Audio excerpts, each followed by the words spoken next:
દીકરાનો જ્યારે જન્મ થાય અને મહાપુરુષો કહે ને કે ભાઈ પુત્રના પારણામાં વહુના બારણામાં બાપુ એવો બાપુ દીકરો. અને તમે જોવો ભાઈ જે મહાપુરુષો જન્મ અને જે છે ને સંત છે, દાતાર છે, ભગત છે, એ બધા જન્મે બને નહીં. કોઈ જો એમ કહેતું હોય ને કે આપણે બનાવી દેવો છે તો બધા મથે છે કે અમારો છોકરો કલાકાર થઈ જાય 2 લાખ લઈ આવે. એમ નથી.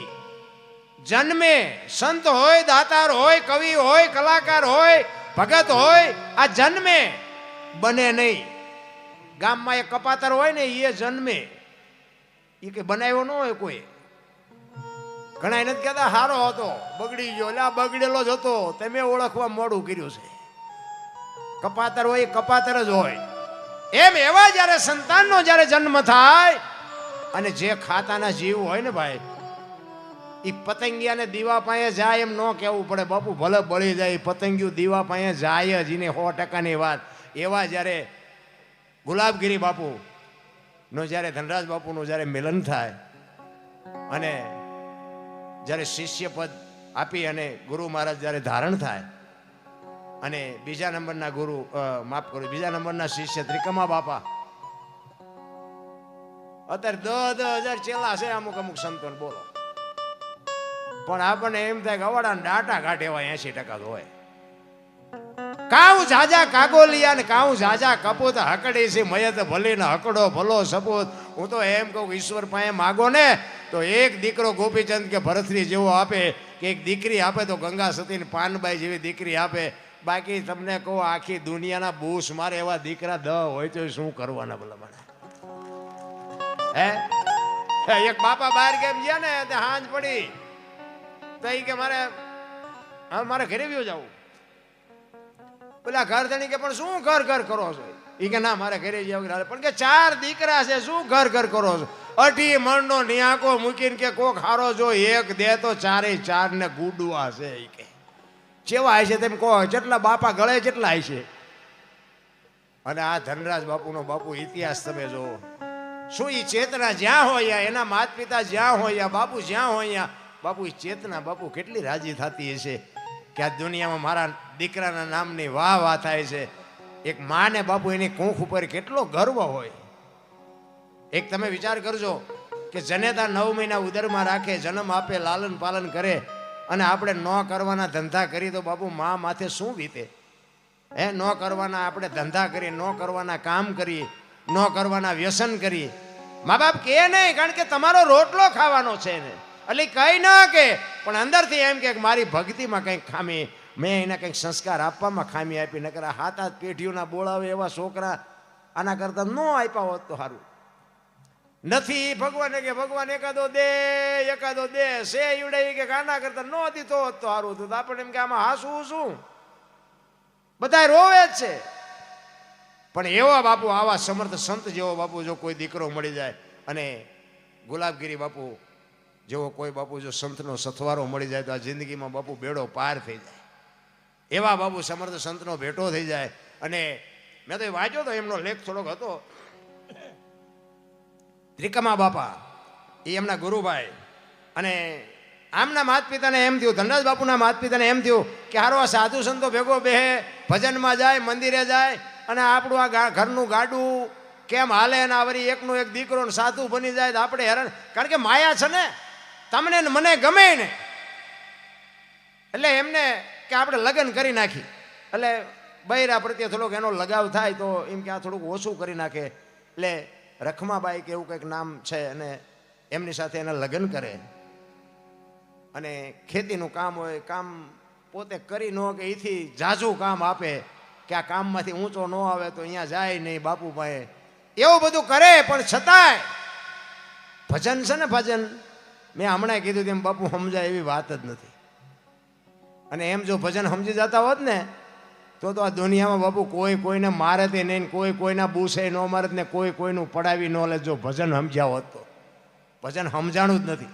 હું તમને એક જ વાત કરું, ભોળાનાથનો દીકરો ગણપતિ, અને ગણપતિનું માથું કે ભોળાનાથે કાપ્યું અને હાથીનું લગાડ્યું. ફોટામાં મૂર્તિમાં જોઈ ને આપણે, તો હું એમ કહું છું કોઈ કાપ્યું ત્યાં જ નહીં પડ્યું હોય, હાથીનું શું કામ લગાડ્યું છે? તમને કેમ લાગે? માણાના શરીર ઉપર હાથીનું માથું ફીટ થાય આવડું હોય. હવે આ 4 આંગળનું છે આપણે, કેવી રીતે ફીટ થયું? અને ઈ મને તો ઈ નક્કી નથી થતું કે હાથીને એવડો મોટાને કાપ્યો તો ઓલું પડ્યું ત્યાં જ ન પડ્યું હોય. છે સત્ય, અસત્ય બાપુ ખોટું હાલવા ન દે. આ આધુનિક યુગ છે, કોમ્પ્યુટરનો યુગ છે. સાચું જ હાથીનું જ લગાડ્યું, પણ આપણા ચકડા ગઈ ગયા એટલે નથી સમજાતું. એટલે સદગુરુ જોવે. એક વાણી કહે છે ને, રામ કિસી કો મારે નહીં, એસો પાપી નહીં, રામ આપે આપ મર જાતે ને કરતે કુડે કામ. એ કે રામ કોઈને મારતો નથી. તા વાલીને રાવણને આ બધાને કોઈને માર્યા હતા? રામાયણ કહે છે, હું નથી કહેતો. પણ મારે છે એ વાતે સાચી છે, નથી મારતો એ વાતે સાચી છે, પણ આપણા ચકડા કામ નથી કરતા એટલે માથા કૂટશે. આ નિયાળમાં કોઈ નથી ભણાવતું. આની માટે કોઈક સંતનું શરણું જોવે, કોઈ ભજનાનંદી પુરુષનું શરણું જોવે. એક વાણી તો એમ કે છે કે પેલા મેં જન્મા પછી જન્મા બડા ભાઈ, ધામધૂમથી મારા બાપા જન્મ્યા ને પછી જન્મી મારી માં વાહનો ભાંગી નાખે કોક. પેલા હું જન્મો, પછી મારા મોટા ભાઈ, પછી મારા બાપા ને પછી મારી માં. હોય આવું? હું કહું છું કે હોય. હવે તમને ન સમજાય પ્રશ્ન તમારો છે બાપુ. આ તો સમજાય ને પછી હબાકા આવે. આ એવી વાત નથી. આવો ડાયરો બેઠો હોય ને અને બાપુ એવો ઉમળકો હોય ને અમારી પાસે હોય, જો આંતરડા તોડી ન નાખી તો અમારા ગુરુએ અમને આપ્યું એ ધૂળ કહેવાય ને. પણ મારો કહેવાનો અર્થ એ છે કે આખી રાતમાં જો અમારી વાત 2 જણાને જો મગજમાં ન ઉતરે ને તો બાપુ અમને એમ થાય કે અમારો અવતાર ધૂળ છે, કે અમે કોઈને મગજમાં નથી બેહારી શકતા. જીવવા જેવું મળ્યું છે બાપુ, આનંદ કરી લેવાય, કાંઈ છે નહીં. અને કેવા સમર્થ સંતનો સથવારો આ ધનરાજ બાપુને, ગુલાબગીરી બાપુની બાપુ તમામ જ્યારે શક્તિ એમ કહેવાય કે એના ઓળ ઘોળ કરી અને એવા ગુરુ મહારાજ આપી દે. અને પછી બાપુ એ ભજન કરવા બે, બાપુ માથું ઉતારીને મૂકી દેવું પછી ભજન કરવું, એટલે તમે શું માનો છો ભલામણ? એવો સમર્થ સંત આ માંડભાઈ એમ નામ ઉભા ન રહે. મારા રામ માથા ઉતારીને એક બાજુ મૂકી દે અને હરિનું ભજન કરતો હોય તુહી તુહી તુહી તુહી, અને જરૂર પડે પછી માથું મૂકી દેતો હોય તો બાપુ આ સમર્થ પુરુષ શું હશે? એના માતા પિતા શું હશે? અહીંયા તમારો મારો જન્મ થયો હોય બાપુ તો આપણે ભાગ્યશાળી કેટલા. હવે આપણે જો કોકના બૂસ મારીએ તો ઈવડે એ છે અહીંયા રોવે નહીં.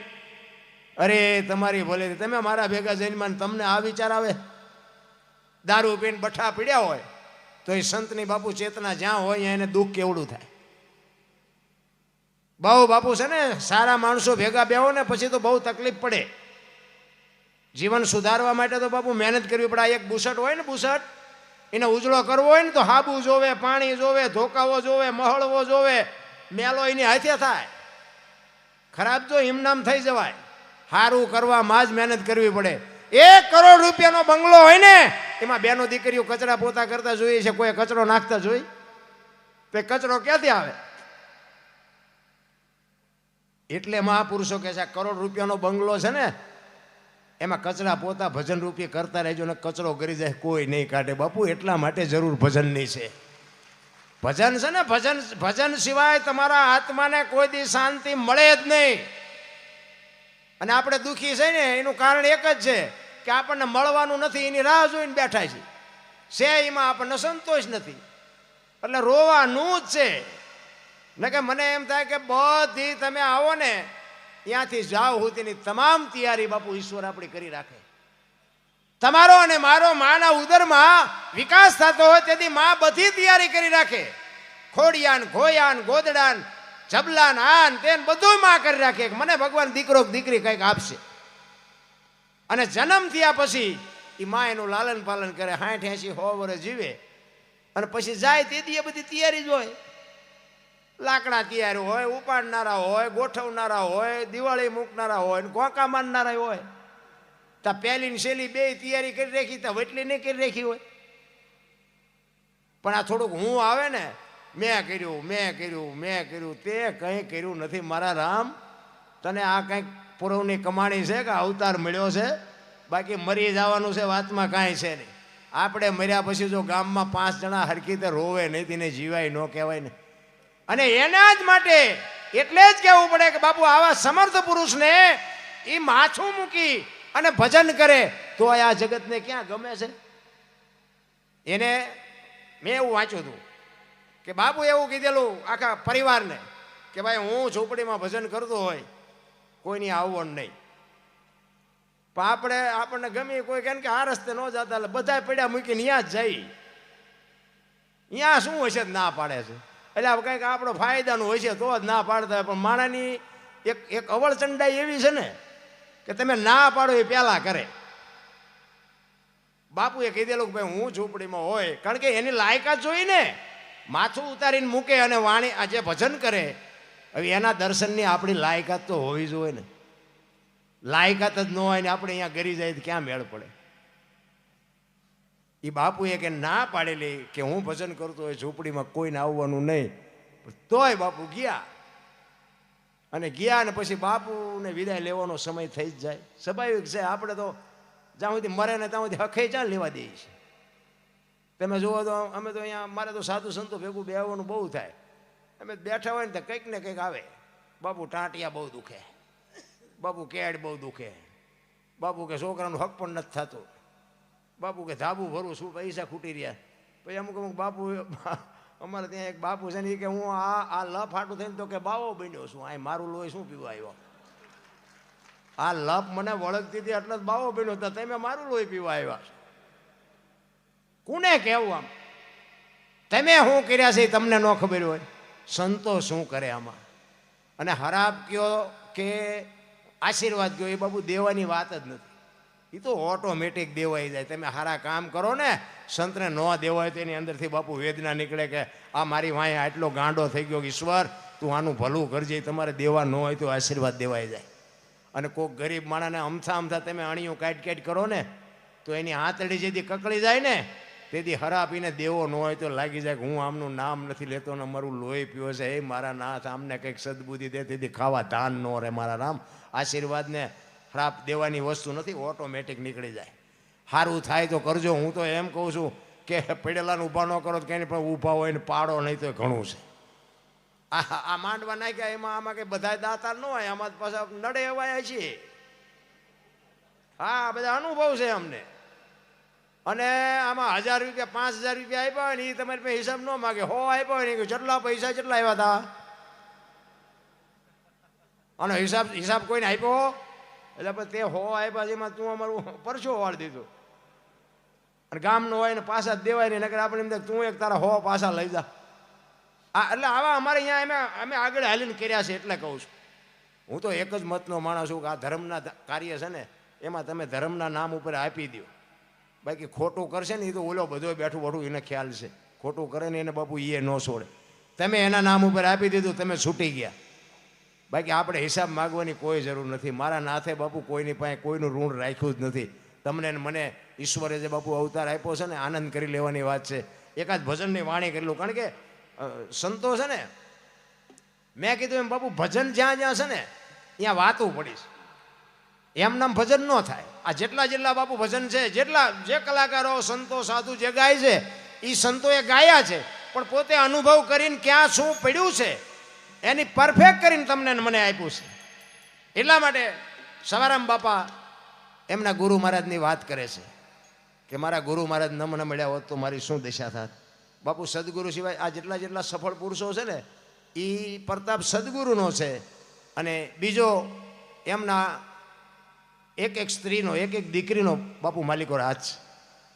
ફકડને બાપુ એની રીતે ભજન કરી લીધું હોય પણ જેટલા સફળ પુરુષો છે એમાં એક ભગવતીનો હાથ છે. હરિચંદ્ર રાજાને તારામતી નો તો કોઈ ન ઓળખત, સગાળ શાહને ચંગાવતી નો તો કોઈ ન ઓળખત, જલારામને વીરબાઈ નો તો કોઈ ન ઓળખત, દાસી જીવણ દેવીદાસ બાપુ અમરમાં ન હોત તો કોઈ ન ઓળખત, સવારામ બાપાને જબુમાં ન હોત તો કોઈનો. એક સફળ પુરુષને વાય બાપુ એક દીકરીઓનું સમર્પણ છે, ભોગ છે. જ્યાં પુરુષ થાકી ગયો, પુરુષ હારી ગયો, પુરુષથી ન પત્યો ને તેથી બાપુ દીકરીઓ લગામ હાથમાં લીધી. જ્યાં ધર્મ ધ્રુજો પુરુષ ન પોગી એક દેશની આબરૂ બાપુ દીકરીઓએ રાખી છે. એટલા માટે હું આ દીકરીઓને એટલા માટે ખાસ કહું છું કે ભાઈઓના કાંઈ નક્કી જ નથી. ઘરમાં કંઈ બોલે, ઓસરીમાં કંઈ બોલે, બજારમાં જાય તો આપણને એમ થાય બોલો ઘરમાં બોલ્યો હતી છે જ નહીં. બાકી જ્યાં ધર્મ ધ્રુજો બાપુ જ્યાં આબરૂ જવાની તૈયારી હતી ને અહીંયા બાપુ દીકરીઓએ માથા ઉતારવાની જરૂર પડી હોય તો માથું ઉતારવાની તૈયારી બતાવી છે, અને આંતરડા કાઢવાની તૈયારી જરૂર તો આંતરડા કાઢવાની તૈયારી બતાવી છે. દીકરીઓ છે ને, દીકરીઓ કોઈ જેવી તેવી વાત જ નથી. અમે તો એક જગ્યાએ સાધુના મેળાવડો હતો, મને આમંત્રણ હતું, ગયા. મને કે અમે બધા મથી છે, મા બાપની સેવા કરો, તમારા જેવા મથે છે. મને કે મા બાપની સેવા નથી કરતા, આ કે કેમ દુનિયાને કંઈ અસર જ નથી થતી. મેં બાપુ મને એક રસ્તો સૂજે, પણ મારું કીધું માને નહીં કોઈ. મને કે કેમ? મેં કીધું કોઈના મા બાપ દુઃખી થાય જ નહીં, ના આશ્રમમાં છે ને કોઈ મૂકવા જ ન જાય. મેં બોલો આપણે કેવી એમ કરે તો બાપુ મારા સામું જોઈ રહ્યા કે એવો તમારી પાસે શું આઈડિયા છે? મેં મારી પાસે છે, પણ આપણું કીધું હાલે નહીં ને. પણ મને કે કયો તો ખરા. મેં કીધું જો બેનું છે ને એને મમ્મી પપ્પા ગમે છે, હાઉ હારા નથી ગમતા. અને ભાઈઓ છે ને એને હાઉ હારા ગમે છે, એને મમ્મી પપ્પા નથી ગમતા. એટલે મેં કીધું આ બેનું જે હારે જાય છે ને એ જગ્યાએ જો ભાઈઓ હારે જવાનું ચાલુ કરી દે ને તો મેં તરત સમાધાન થઈ જાય. બોલો. અને બાપુએ કાન પકડ્યો. મને કે દરબાર તમારી વાત 100%. અને તમને કેમ લાગે આ મારી વાત ખોટી હોય તમે મને કહો. કારણ કે દીકરો હોય ને, દીકરો એ માને ને બાપ ને તમને કહું અહીંયા સોંટે. અને હાવું હાર આવે ને તો મમ્મી મમ્મી ને પપ્પા પપ્પા હોય, એટલે ગદબમાં બકરું રખડતું એમ રખડતા હોય. ગાડી જોઈતી હોય કહેજો ને, પૈસા જોતા હોય કહેજો ને, આમ કરજો ને તેમ કરજો ને, પૂછડું હાલો હું તમને મૂકી જાઉં, હાલો હું તમને લેવા આવું. એટલે ઓલા અસલ ભૂખ્યા રહ્યા ઈ અસલ છે, આ તો ડુપ્લિકેટ છે. અને બેનું હોય ને, બેનું હોય તો એ હાવ હારા નો સાચું. મારી મા તો આમ ને મારા પપ્પા તો આમ, તમારું અહીંયા આવું, મારી મમ્મી જેવું ન થાય, મારા પપ્પા જેવું. પણ અહીંયા કોઈ નથી રાખવાનું. એમને દાન કરી દીધું છે. બાપુ એ તમારા સાસુ સસરા છે ને એ તમારા મા બાપ છે, લખી લેજો. અને એને પાણીના લોટાની જરૂર હોય તો પાજો, બાવડું પકડવાની જરૂર હોય તો પાડજો. અને બાપુ જો આપને ટેકો દેવા સંતાન ન થાય તો હું ભજન ગાવાનું બંધ કરી દઉં. બાપુ એ જ તમારા માતા પિતા છે. એટલા માટે બહેનોને કહું છું. બાકી તમે કદાચ અહીંયાથી તમારા બાપના ઘરે જશો ને અને ઘર કદાચ નહીં હાલે તો બીજું ઘર ગોતશે, પણ તમારો મા બાપ તમને રાખશે નહીં. એક લખ્યું હોય તો લખી લેજો. તમારા સાસુ સસરા 18 વર્ષ સુધી તમારા માતા પિતા બરોબર છે, પણ બાપ જેથી કન્યાનું દાન કરી દે ને પછી સાસુ સસરા છે ને એ જ તમારા માતા પિતા. સુખી જીવન જીવવું હોય, વાયેલી પેટી ઉજળી કરવી હોય તો એના માટેની દવા આવડી આ જ છે. પછી મરી ગયા પછી તમે એમ કહો શું નડતું હોય છે, શું નડતું? જોરે નાખો દાણા. તમારે ત્યાં ગમે એમ હોય, અમારે ત્યાં દાણા જોવાનું એટલું હેલ્યું. હા, અહીંયા તમને કરોડપતિના દીકરા હોત દાણા જોર આવે છે, મોઢે બાંધીને આવે, આબરૂ હોય જાય. અને એ દાણા જોતા હોઈએ કાલને પમદી આવજે, અહીંયા લેન લાગી બોલો હમાતા નથી. આપણે એમ થાય ઓહો આ દવાખાના તાળા લાગી જવાના વહેલા મોડા. શું ભલા મણા આપણા ગઢા ખાવા રોટલો નહોતો ને તોય કોઈ દાણા નો જોર આવ્યા. કે એટલે માણા જેવો અવતાર આપ્યો છે, 2 ટાઈમ રોટલાની વ્યવસ્થા નથી થતી, અમને શું નડે છે? અત્યારે મૂક્યાનો માર્ગ નથી તોય તે કે દાણા ચોરાવવા પડશે, કંઈક નડતું હોય એવું લાગે છે. તું આખા ગામના નડ્યો હુડા, તને હું નડે? તને અહીંયા ભૂવા કાઢી દે તને આમાંથી. તમે નડવાનું બંધ કર્યું. અને મજા કરવા વાળા તો ઝોપડામાં મજા કરે છે, અને રોવા વાળા બાપુ બંગલામાં રોવે છે. ભીખ માગીને ખાય છે ને એ બાપુ આખી દુનિયામાંથી રોટલા માગીને લાવે ને તોય બાપુ એક વાસણમાં એનો માં એનો બાપ ને છોકરાને લુગડા વગેરેના છોકરા ખાતા હોય ને, કોક દીક ઝૂંપડામાં તમે જોજો તોય મારા દીકરા આનંદ કરતા કરતા ખાતા હોય. અને કરોડપતિના છોકરા તમે જોવો ને તો છોકરાનું મોઢું આમ હોય ને એની માનું આમ હોય ને એની વહુનું આમ હોય. આપણે એમ થાય શું આ પૈસાને દિવાળી મૂકવાની કોઈ મતલબ નથી. આમ દામ ને ઠામ છે, આનંદ કરીને હળવા ફૂલ થઈ જાઓ, કાંઈ છે. અરે હું તો એમ કહું રાતે 2 વાગે તમારા ઘરે આવો અને તમારી શેરીનું કૂતરું જો તમને જોઈને પૂંછડી ન પટપટાવે મરી જવાય. કૂતરું નથી ઓળખતું, દુનિયા શું ઓળખે ભલામણા? હે, આપણું કૂતરું તમને કહું, તમે એને જો પ્રેમ કર્યો હોય તો આ ખંભા સુધી ઊભું થાય કે મારો ધણી આવ્યો, મારો ધણી આવ્યો. બાકી જાગી તો જાય જ. તમે પગનો અવાજ થાય એટલે જાગી તો જાય જ.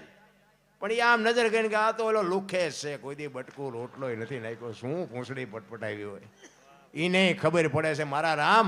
બાકી જાનવર, અરે આ બધા વડીલો બેઠા એમને ખબર જ હોય. આપણી ગાય હોય, ભેંસ હોય, બળદ હોય, ઘોડો હોય, એને તમે પ્રેમ આપ્યો હોય ને, એના ખોળિયામાં જીવ હોય ત્યાં સુધી બાપુ તમને કોઈ આંગળી ન અડાડી શકે એટલી તો બાપુ જાનવરને ખબર પડે છે. હગા છોકરા તમે જોવો તો વાહે નજર કરો તો પાટીએ પડી ગયા હોય.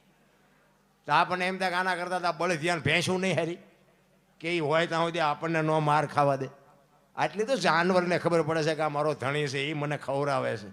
આપણા છોકરાને આટલા મોટા કર્યા હોય તો મારા દીકરા તમે જોવો છો કે તમને ન ખબર પડે, તમને એમ જ કરતા હોય બોલો. એટલે નહોતી ખબર એટલે 100 વીઘા રાખી હતી, તું 10 વીઘાના ઉલાળિયા મીડ્યો કરવા. અમને શી ખબર કે તું આવી દશા કરી નાખે. એમ જલસા કરી ગયા હોત તો તું ટિફિન લઈને કારખાને ન સડી ગયો. અરે મારા છોકરાને કોઈની ગુલામી ન કરવી પડે બાપુ. બાવળિયા ઉગવા દીધા પણ જમીનું રાખી. અને અત્યારે તમે અમારે ત્યાં ખેતર વેચીને ટ્રેક્ટર લે. મેં કહું આ હાંકશો ચા ફળિયામાં? ખેતર રાખો તો ટ્રેક્ટર હાલશે, નકર આને ચા હાંકશો? અમુક તો જમીન વેચીને મકાન બનાવ્યા. પછી મેં તો એક ભાઈને કીધું, મેં કહું આમાં નીંદર આવે કે મારી નીંદર નથી આવતી. મેં નો જ આવે ને 2 વીઘા વહી જાય. ઈ રાખવાનું હતું. એક સાપરું હળવું બનાવ્યું હોત ને તો વાંય